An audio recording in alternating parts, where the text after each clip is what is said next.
жилдээ нэг удаа одоо хаврынхаа сард тийм ээ онт одоо тархан орлоо гэж одоо цэнгэл баярыг эдэлдэг байсан. Ийм л одоо уламжлалт өв соёо шүү дээ. Энийг л бид нэр одоо сэргээе.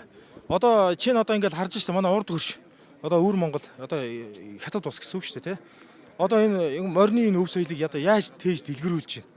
Бид одоо энэ дэлхийн хүн ард одоо Монгол ирж Монголын наадмыг үзэх гэж Монголд биш одоо хятад очиж үздэг болох нь биш шүү дээ. Энэ бол том аюул. Бид одоо энийг бас сайн бодох хэрэгтэй. Тэгэхгүй бол одоо ингээд өв соёл гээд эн чинь зүгээр нэг зугаа цэнгэл эдэлж байгаа юм биш шүү дээ. Эн чинь уламжлалт юм байхгүй. Бид нар одоо ингээд яг энэ цаг үед зохиогоод ингээд нэг наадаг, наригдаг юм бол биш шүү дээ. Уламжлалт өв соёл гэдэг юм том агуулгаар нь бид нар авч үзэх ёстой.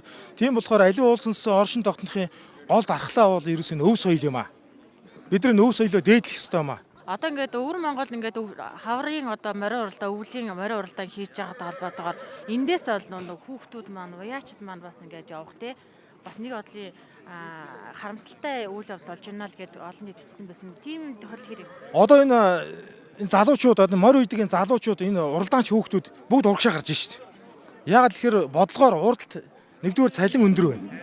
Хоёрдугаарт одоо нэг 9-10 сард одоо яг малын хайлган цагаар нь одоо өнжөөгөл тэгэл бус саруудад бүгдэнд нь уралдаан наадмуудаа зохион байгуулж байна бодлогоор.